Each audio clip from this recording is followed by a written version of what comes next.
अचानक एक जैसे लगता है कि बाढ़ सी आ गई है, एक ही तरह की खबर। उससे आगे निकलना चाहता हूँ, फिर किसी शहर से वैसी एक खबर आ जाती है और मालूम नहीं है क्या हो रहा है।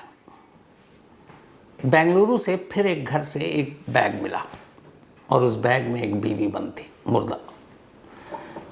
मेरठ में ही एक और बीवी ने अपने पति को कॉफ़ी में जहर मिलाकर पिला दिया। हालांकि उसको वक्त रहते अस्पताल ले जाया गया, अब भी जान खतरे में है, लेकिन हॉस्पिटल में एडमिट है।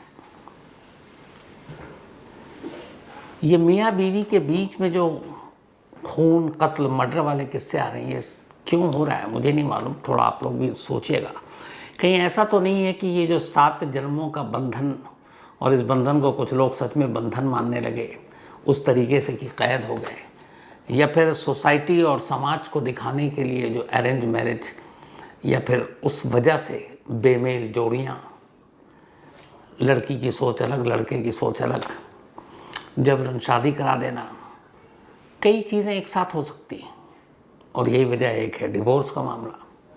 लेकिन ये सारी चीज़ों पे बहस की जा सकती है, लेकिन इसको कैसे जस्टिफाई किया जा सकता है कि आप किसी की जान ले लें।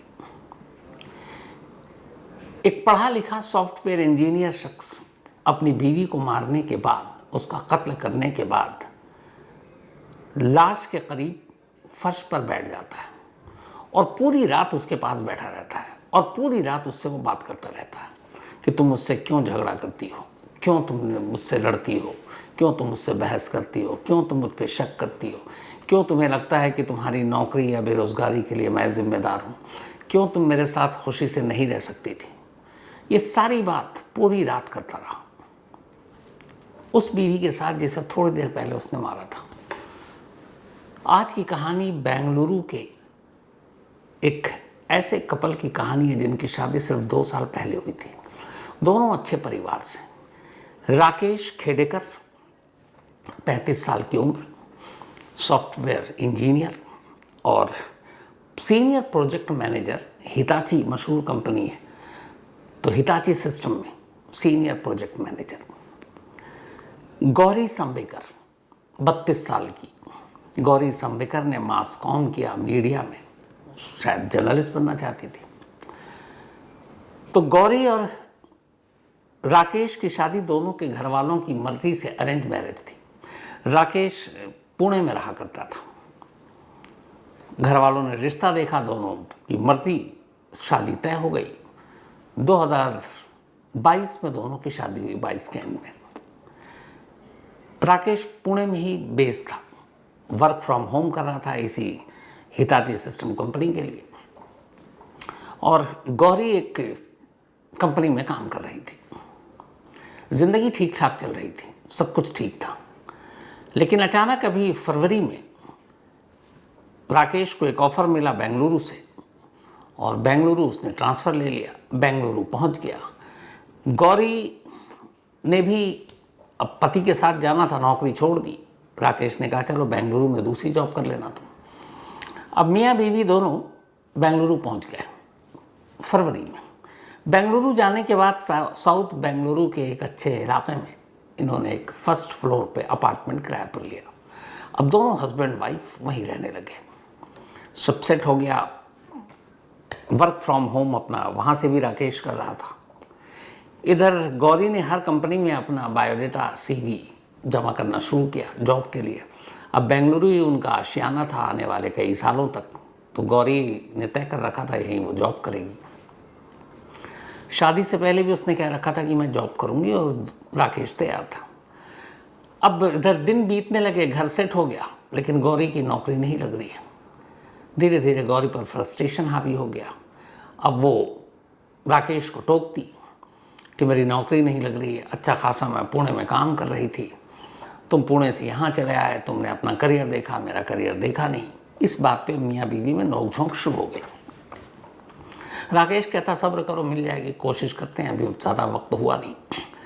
लेकिन धीरे धीरे गौरी को फ्रस्ट्रेशन ज़्यादा होने लगा। उसे लगा कि पता नहीं उसका करियर का क्या होगा, और इसी में मियाँ बीवी के बीच नोकझोंक चल रहा है। और अब बेंगलुरु का पहला जो महीना है लगभग, वो इसी तरह से गुजर गया। अब 28 मार्च आज तारीख बल्कि 26 मार्च की बात है, 2 दिन पहले की। वेंसडे, बुधवार का दिन, 26 मार्च की तारीख, रात को गौरी ने खाना बनाया, राइस और कुछ एक सब्जी। राइस उसने कुकर में बनाया था। डाइनिंग टेबल पर अब रात को दोनों बैठते हैं। जैसे ही डाइनिंग टेबल पर दोनों बैठे, गौरी फिर से शुरू हो गई। उसने राकेश से कहा कि तुम्हारा तो वक्त बीत जाता है, तुम अपने जॉब में लगे रहते हो, काम पे लगे रहते हो, मैं यहाँ अनजान शहर, ना कोई रिश्तेदार, ना कोई दोस्त, नौकरी मिल नहीं रही है और इसके जिम्मेदार तुम हो। फिर से वही बात शुरू हो गई। जब बात शुरू हुई तो राकेश उसको समझाने लगा, लेकिन गौरी का गुस्सा बढ़ता जा रहा था। धीरे धीरे दोनों में अब तेज तेज झगड़ा शुरू हो गया। इसी बीच में गुस्से में गौरी ने एक थप्पड़ मार दिया राकेश को। थप्पड़ मारने के बाद वो उठी, बराबर में ही डाइनिंग टेबल के किचन था, किचन से उसने चाकू उठाया और वो चाकू तेजी से राकेश की तरफ फेंक दिया। राकेश चाकू से हल्का सा खरोच आया, लेकिन गौरी के इस तेवर को देख के अब राकेश को भी गुस्सा आ गया। उसने वही चाकू उठाया और सीधे गौरी पर अंधाधुंध हमला करने लगा। करीब 3 वार किए उसने गौरी पर और 3 वार जानलेवा थे। गौरी वहीं डाइनिंग टेबल के पास फर्श पर गिर गई। थोड़ी देर में उसकी सांसें रुक गई, गौरी मर चुकी थी। इधर गुस्सा शांत हुआ तो अब राकेश को एहसास हुआ कि उसने क्या कर दिया। उसे इस बात का पता था कि गौरी मर चुकी है और उसने खुद कत्ल किया और अब वो एक कातिल है। थोड़ी देर के बाद वो गौरी की लाश को एक तरफ करता है, फर्श के ब्लड को साफ करता है और फिर गौरी के पास बैठ जाता है। खाना अब भी कुकर में है, खाया नहीं है, न गौरी ने खाया था न अब राकेश। गौरी के पास बैठकर अब वो उससे बातें कर रहा, यानी उसकी लाश से, और वही बातें जो मैंने आपको शुरू में कहा कि तुमने ऐसा क्यों किया, तुम मेरे साथ क्यों झगड़ती हो, क्यों तुम्हें लगता है कि मैं तुम्हारी नौकरी के आड़े आ रहा हूँ, क्यों तुम्हें लगता है मैं तुम्हारा करियर नहीं चाहता हूँ कि अच्छा बने। नौकरी लग जाती लेकिन हर दिन हर वक्त तुम इसी बात के लिए मुझसे लड़ती हो। हम शुरू में कितने अच्छे थे, कोई लड़ाई नहीं होती थी, लेकिन देखो अब क्या हो गया। और यही सारी बातें पूरी रात करता हुआ वो लाश के पास बैठा रहा, गौरी के हाथ को अपने हाथ में लेकर। सुबह हो गई, सुबह भी वो बैठा हुआ है। फिर उसे ख्याल आया कि इस घर में एक लाश है और वो एक कातिल। 10 बजे के आसपास अब सुबह हो गई। 27 मार्च की तारीख आ गई, वेंसडे के बाद अब थर्सडे हो चुके हैं। वो उठता है, एक बैग खाली करता है। चूँकि 1 महीने पहले ये लोग पुणे से बेंगलुरु शिफ्ट हुए थे तो इनके पास अच्छे खासे बैग थे। एक बड़ा बैग, ट्रॉली बैग खाली करता है। उस बैग के अंदर गौरी की लाश को पैक करता है। बैग बड़ा था, गौरी की लाश आराम से आ गई। उसके बाद उस बैग को घसीटता हुआ वो बाथरूम में ले जाता है। बाथरूम में बैग को रख देता है। फिर अपना एक छोटा सा बैग तैयार करता है। लगभग 12:30 बजे घर का ताला लगाकर वो बाहर निकलता है। नीचे उसकी होंडा सिटी कार खड़ी हुई थी। वो नीचे आता है, कार में बैठता है और पुणे से निकल पड़ता है। 5 घंटे तक वो ड्राइव करता रहता है और उसकी मंजिल थी पुणे, जहाँ से वो आया था।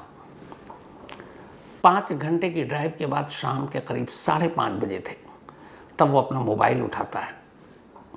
मोबाइल उठाने के बाद बेंगलुरु के जिस अपार्टमेंट में रहता था उसके कारपेंटर को फ़ोन करता है, क्योंकि अभी हाल में आया था, कारपेंटर का बहुत सारा काम इसने कराया था।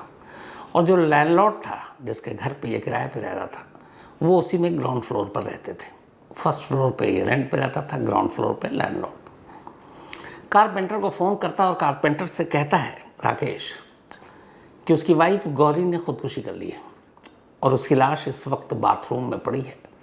तुम लैंडलॉर्ड को जाकर बता दो इसलिए भी ताकि वो गौरी के घर वालों को भी खबर कर दें, ताकि वो लोग आकर फिर उसका अंतिम संस्कार कर सकें। ये कहकर उसने फ़ोन काट दिया।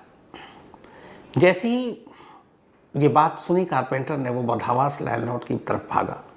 उसने कहा कि ऐसे ऐसे फ़ोन आया राकेश का और कह रहा उसकी वाइफ ने खुदकुशी कर ली, जान दे दी और उसकी लाश बाथरूम में है। ये सुनते ही मकान मालिक भी बदहवास, एक जागरूक नागरिक होने के नाते उसने सबसे पहले बेंगलुरु पुलिस को कॉल किया। उसने बोला कि ऐसे ऐसे बात है ऐसी, एक किराए पे रखा था और वो अभी ये इन्फॉर्मेशन दे रहा है। फ़ौरन पुलिस पहुंच गई। लैंडलॉर्ड और पुलिस की मौजूदगी में अब दरवाजे को खोला गया, अंदर पुलिस दाखिल हुई। उन्हें लगा कि कहीं लाश टंगी भी मिलेगी, लेकिन लाश कहीं टंगी नहीं थी, पर बाथरूम में बैग था और बैग बाथरूम में, ये बड़ी अजीब बात थी। खैर, पुलिस की मौजूदगी में बैग को खोला गया। बैग के अंदर गौरी। अब इसका मतलब है कारपेंटर को राकेश ने सही बात बताई थी। पुलिस फ़ौरन अब मकान मालिक से उसकी डिटेल मांगती है कि उसका कार्ड, आधार कार्ड तो आपने लिया होगा। पता चला कि पुणे का एड्रेस है। फ़ौरन महाराष्ट्र पुलिस को बेंगलुरु पुलिस कांटेक्ट करती है और कहती है कि ऐसी ऐसी बात है। वो एड्रेस बताती है और बेंगलुरु की एक पुलिस की टीम अब पुणे के लिए निकलने की तैयारी कर रही थी। इधर इस बात के कई घंटे बीत गए। अब अचानक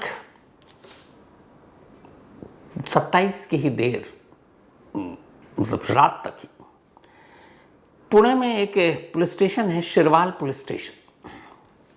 शिरवाल पुलिस स्टेशन के करीब एक होंडा सिटी कार आकर रुकती है। इस कार के रुकने से पहले एक काम और किया था। राकेश ने पहला फ़ोन कारपेंटर को किया और दूसरा फ़ोन उसने पुणे पुलिस को किया। पुणे पुलिस से उसने कहा कि उसका नाम ये है, उसने अपनी बीवी का कत्ल किया। यहाँ ये नहीं कहा कि उसने अपनी जान दी है। उसने कहा कत्ल किया है, ये एड्रेस है और मैंने कारपेंटर को भी बता दिया है, आप भी बेंगलुरु पुलिस को इन्फॉर्म कर दीजिए और मैं सरेंडर कर दूंगा। ये कहकर उसने फ़ोन काट दिया। अब इसके बाद राकेश की गाड़ी जाकर रुकती है शिरवाल पुलिस स्टेशन। उससे पहले राकेश ने एक जगह गाड़ी रोकी और फिनाइल की दवा शीशी खरीदी और वो पूरा पी गया। अब पुणे पुलिस स्टेशन, जो शिरवाल पुलिस स्टेशन है, वहाँ पे गाड़ी रोकने के बाद वो लड़खड़ाता हुआ उतरता है। पुलिस स्टेशन के अंदर दाखिल हो रहा था। कुछ पुलिस वाले उसे देखते हैं और वो इतना ही कहता है कि मेरा नाम राकेश खेडेकर है, मैं पुणे से आ रहा हूँ और मैंने पुणे में अपनी बीवी का कत्ल किया है और सरेंडर करना है। ये सुनते ही पुलिस भी बदहवास फ़ौरन उसे, और फिर वो बताता कि इस वक्त मैंने फिनाइल पी रखी है, शायद मैं मर जाऊँगा कुछ देर में। पुलिस वाले फ़ौरन उसे अपनी गाड़ी में बिठाते हैं और फिर पास में एक सत्कार हॉस्पिटल है, वहाँ ले जाते हैं। वहाँ ले जाने के बाद डॉक्टर चेक करता है, अभी खतरे से अब बाहर है। खतरे से बाहर के बाद पुलिस जब उससे पूछताछ करती है तो राकेश यही कहानी बताता है जो मैंने आपको शुरू में कहा कि सिर्फ एक छोटी सी बात पर उसकी बीवी से झगड़ा हुआ, उसकी बीवी ने उसे थप्पड़ मारा, उसकी तरफ चाकू फेंका, उसे गुस्सा आ गया और वो कई दिनों से सुन कर ये बहुत इरिटेट हो रहा था कि मैं उसके करियर और नौकरी के बीच में आ रहा हूँ। और वो बार बार यही कह रही थी कि तुम बेंगलुरु छोड़ दो, वापस पुणे चलो, पुणे में मैं दोबारा अपनी कंपनी ज्वाइन कर लूँगी, वहाँ हम दोनों रहेंगे। मैं बेंगलुरु से जाना नहीं चाहता था क्योंकि यहाँ मेरे पास अपॉर्चुनिटी अच्छी थी। तो इस बात पे इतना झगड़ा हुआ कि कोई वजह, कोई मकसद नहीं था और जो कुछ हुआ अचानक हुआ। और फिर कत्ल करने के बाद इसीलिए मैंने इन्फॉर्म भी किया ताकि घर में लाश कम से कम ख़राब ना हो, सड़े नहीं, और उसके घर वालों को वक्त रहते इसकी खबर मिल जाए ताकि उसका अंतिम संस्कार वक्त पे किया जा सके। तो एक कातिल कत्ल भी करता है, कत्ल के बाद अपनी बीवी से लगातार लाश के पास बैठकर बातें भी करता है, शिकवा शिकायत भी करता है, फिर इन्फॉर्म भी करता है ताकि उसकी लाश ख़राब ना हो और घर वाले वक्त पर पहुंच जाएं और उसका अंतिम संस्कार कर दें।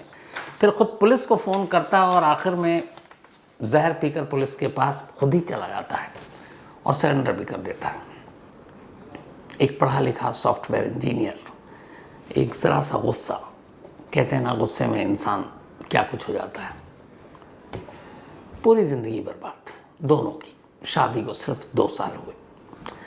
अब बताइए ऐसी कितनी आजकल लगातार, नहीं लगता है कि ऐसी खबरों की बाढ़ आ गई। इससे मैंने दूसरा बताया जो मेरठ की खबर है, उसमें एक हस्बैंड को अपनी वाइफ के बारे में पता चला कि इसका अफेयर है। वाइफ डर गई कि पति को पता चल गया, पता नहीं क्या होगा। तो वाइफ ने उसे रास्ते से हटाने के लिए कॉफ़ी में जहर मिलाकर दे दिया। अनजान पति ने वो पी लिया। पीने के बाद बेहोशी के आलम में उसे अस्पताल ले जाया गया। पत्नी को लगा था वो मर चुका है, लेकिन उसे शोर भी मचाना था ताकि शक न हो। पर अस्पताल पहुंचकर पता चला कि वो बेहोश है, मरा नहीं है। और फिलहाल उसका इलाज चल रहा है। तो बीते कई दिनों से ऐसी खबरें लगातार आ रही हैं, आपको सुना रहा हूँ, तो पता नहीं मीम्स जो क्या कुछ बन रहे हैं। आज मुझे वो एक भरत हैं अपने ब्लैक एंड वाइट की टीम में, वो बता रहे थे कि मेरठ इंसिडेंट के बाद ये जो मार्केट में ना ब्लू ड्रम, इसकी डिमांड कम हो गई है और बहुत सारे ब्लू ड्रम को कुछ और कलर करके बेचा जा रहा है, क्योंकि ब्लू ड्रम को लेके जो मीम्स बने, जो जोक्स बने और जो बातें हो रही हैं, यही साहिल और मुस्कान वाली, तो पता चला कि ब्लू ड्रम का कलर ही बदल दिया गया, क्योंकि मार्केट में ये आ रहा है कि भैया ब्लू ड्रम नहीं चाहिए, कोई और कलर का दे दो। तो ये तक हो रहा है और ऊपर से इस तरह के इंसिडेंट। कल मैंने जैसे बताया था कि हर साल एक एवरेज है निकला है, ये 2023 का है। 2023 में 220 हस्बैंड्स का मर्डर उनकी वाइफ ने किया था, यानी 220 पतियों को उनकी पत्नी ने मार डाला, जबकि 270 बीवियों को उनके पति ने मारा था। ये आंकड़ा है। अभी तक एनसीआर भी हस्बैंड वाइफ वाला अलग से आंकड़ा नहीं देती, पर अब मुझे लग रहा है कि शायद अगले साल से एक अलग कॉलम बनेगा और उसमें ये आंकड़ा आएगा। तो ये थी आज की कहानी।